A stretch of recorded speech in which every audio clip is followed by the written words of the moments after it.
Peraturan Keselamatan Penerbangan Sipil 145 ini, merupakan regulasi yang mengatur persyaratan untuk suatu jenis usaha, atau suatu organisasi yang bergerak di bidang perawatan pesawat udara, termasuk bagian-bagian dari pesawat udara tersebut.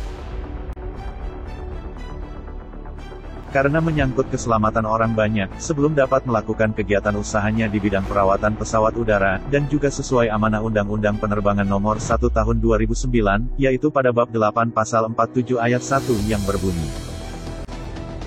Perawatan pesawat udara, mesin pesawat udara, dan baling-baling pesawat udara, dan komponennya hanya dapat dilakukan oleh 3 kriteria persyaratan, di mana salah satunya adalah Badan Hukum Organisasi Perawatan Pesawat Udara yang telah memiliki sertifikat penguasaan organisasi perawatan pesawat udara atau Approved Maintenance Organization yang diterbitkan oleh Otoritas Penerbangan Sipil.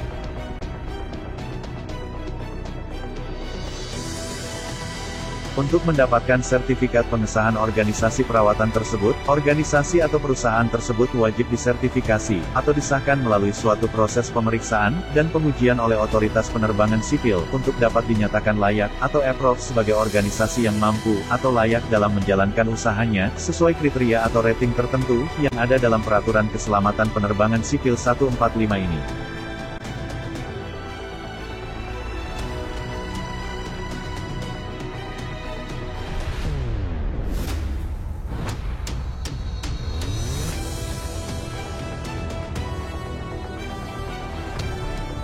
Syarat-syarat terpenuhinya suatu organisasi Approved Maintenance Organization, atau disingkat AMO antara lain. Pertama, harus memiliki housing and facility. Kedua, memiliki personil yang akan melaksanakan pekerjaan. Ketiga, memiliki AMO Quality Manual dan Safety Management Manual.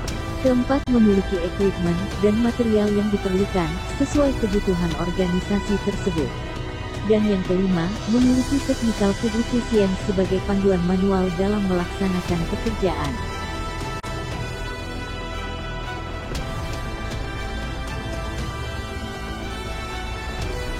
Housing dan facility adalah tempat di mana lokasi organisasi tersebut melakukan aktivitas pekerjaan, sesuai dengan pekerjaan yang tertera di dalam sertifikat pengesahan atau sertifikat approval yang diberikan oleh Otoritas Penerbangan Sipil. Tempat yang digunakan pada housing dan facility ini, haruslah memiliki ruangan yang cukup nyaman untuk dipakai bekerja.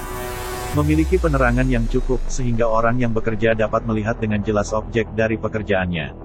Aliran udara memiliki sirkulasi yang baik, dan juga temperatur udara bisa disesuaikan, sehingga orang yang bekerja dalam ruangan ini tidak merasa kepanasan atau kedinginan. Dimensi dan kapasitas ruangan juga harus disesuaikan dengan kapasitas pekerjaan yang dilakukan.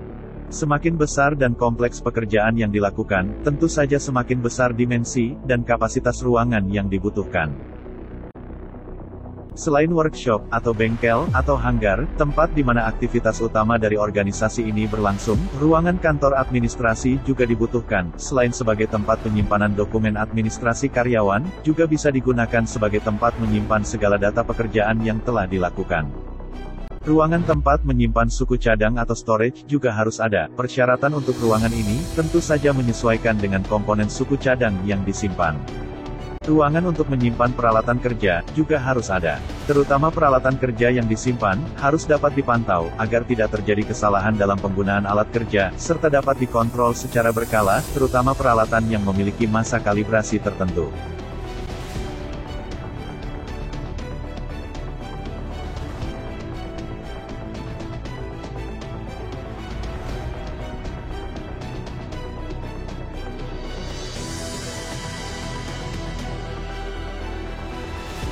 Personil yang melakukan aktivitas langsung terhadap pekerjaan yang dilakukan, yang sesuai sertifikat approval yang diberikan, haruslah memiliki kualifikasi dan kompetensi yang memadai, sesuai spesifikasi pekerjaan yang dilakukan.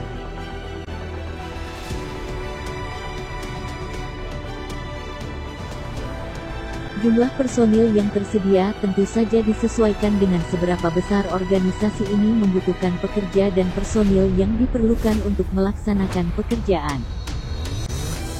Seperti pada organisasi lainnya, organisasi ini juga membutuhkan seorang manajer atau supervisor sebagai tingkatan manajerial untuk dapat melakukan koordinasi pada tingkat pekerja lapangan. Certifying personil juga diperlukan untuk bisa menentukan semua pekerjaan yang dilakukan sudah sesuai dengan aturan yang ada. Dan juga pada akhir dari proses pekerjaan, certifying personil yang akan menyatakan bahwa pekerjaan sudah sesuai dengan prosedur dan regulasi yang berlaku. Seorang auditor juga dibutuhkan dalam organisasi ini yang akan melakukan fungsi pengawasan secara berkala terhadap sistem yang ada pada organisasi tersebut, dan akan melaporkan semua hasil audit yang dilakukan langsung kepada pucuk pimpinan dari organisasi. Selain mekanik, seorang spesialis work personil juga diperlukan untuk bisa melakukan pekerjaan yang memang harus dilakukan oleh seorang yang benar-benar ahli di bidangnya.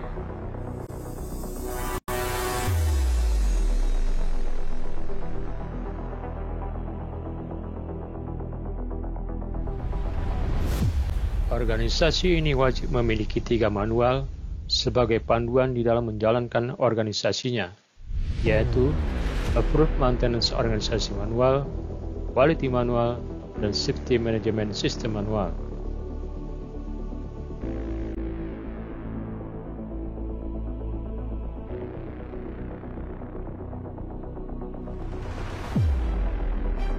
Setiap Approved Maintenance Organization wajib menyiapkan equipment, material, termasuk tool yang diperlukan, dan harus sesuai dengan standar aeronautik untuk bisa mendukung pelaksanaan pekerjaan perawatan yang dilakukan oleh organisasi tersebut.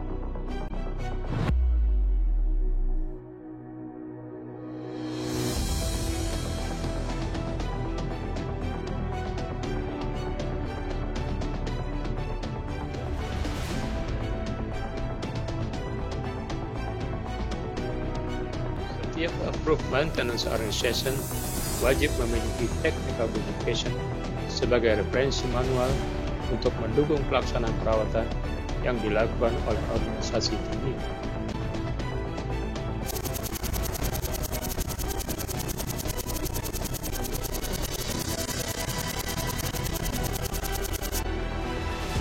Technical Publication yang dimaksud adalah manual yang dikeluarkan oleh pabrik sebagai penjelasan atau prosedur bagaimana tahapan pekerjaan repair, overhaul, atau pekerjaan lainnya dilakukan untuk pesawat atau komponen dimaksud.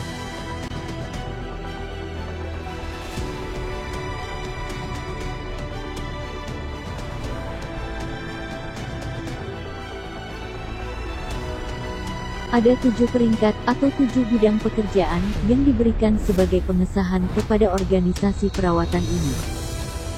Peringkat atau bidang pekerjaan yang pertama, yaitu melakukan pekerjaan untuk bidang rangka pesawat atau airframe. Bidang pekerjaan yang kedua, yaitu power plant. Bidang pekerjaan yang ketiga, yaitu propeller. Bidang pekerjaan yang keempat, yaitu radio. Bidang pekerjaan yang kelima, yaitu instrumen. Bidang pekerjaan yang keenam, yaitu aksesori. Bidang pekerjaan yang ketujuh, yaitu limited.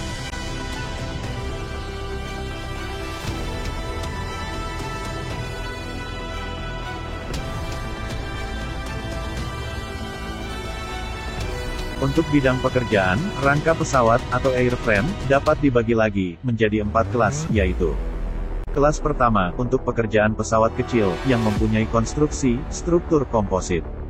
Kelas kedua, untuk pekerjaan pesawat besar, yang mempunyai konstruksi, struktur komposit. Kelas ketiga, untuk pekerjaan pesawat kecil, yang mempunyai keseluruhan konstruksi, struktur metal. Kelas keempat, untuk pekerjaan pesawat besar, yang mempunyai keseluruhan konstruksi, struktur metal.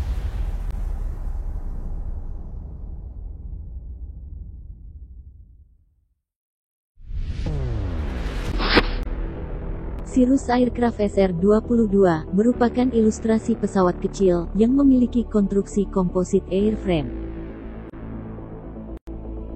Pesawat Boeing 787 merupakan ilustrasi pesawat besar yang memiliki konstruksi komposit airframe. Pesawat Airbus A350 seri 900 merupakan ilustrasi pesawat besar, yang juga memiliki konstruksi komposit airframe. Kelas ketiga, untuk pekerjaan pesawat kecil, yang mempunyai keseluruhan konstruksi, struktur metal.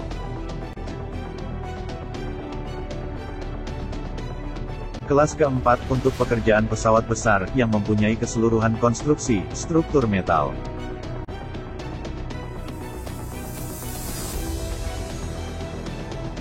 Untuk bidang pekerjaan power plant, dapat dibagi lagi menjadi 3 kelas pekerjaan, yaitu: pertama, kelas 1, merupakan pekerjaan untuk piston engine, yang memiliki kapasitas tenaga tidak lebih dari 400 horsepower. Kemudian, kelas 2, merupakan pekerjaan untuk piston engine, yang memiliki kapasitas tenaga lebih dari 400 horsepower.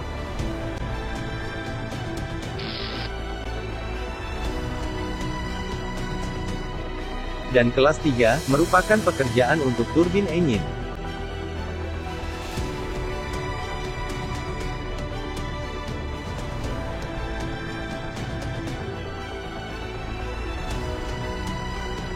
Untuk bidang pekerjaan baling-baling pesawat atau propeller dibagi menjadi 2 kelas. Untuk bidang pekerjaan radio dibagi menjadi 3 kelas.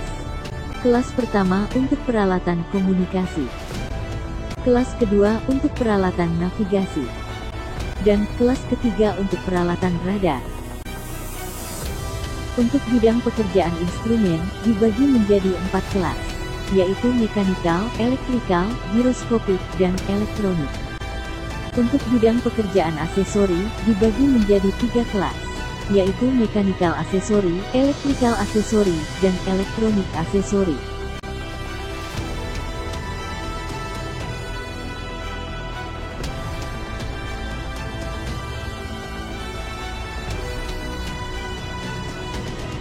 Untuk bidang pekerjaan yang terbatas atau limited dibagi menjadi 12 bidang pekerjaan. Bidang pekerjaan pertama, kedua dan ketiga, yaitu untuk airframe, engine, dan baling-baling pesawat udara dengan merek dan model tertentu. Untuk bidang pekerjaan terbatas keempat dibagi kepada 4 kriteria pekerjaan, yaitu engine instrumen, fly instrumen, navigasi instrumen, dan auxiliary instrumen dengan merek dan model tertentu.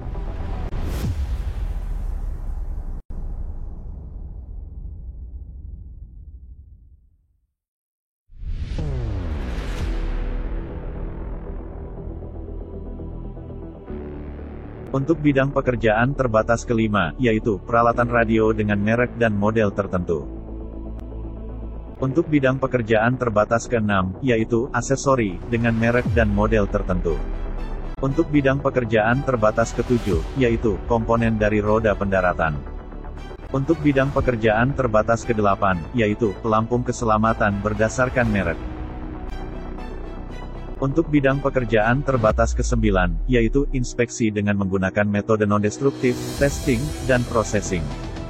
Untuk bidang pekerjaan terbatas ke-10, yaitu peralatan yang biasa dipergunakan untuk kondisi darurat. Untuk bidang pekerjaan terbatas ke-11, yaitu rotor blade dengan merek dan model tertentu. Untuk bidang pekerjaan terbatas ke-12, yaitu aircraft fabric work.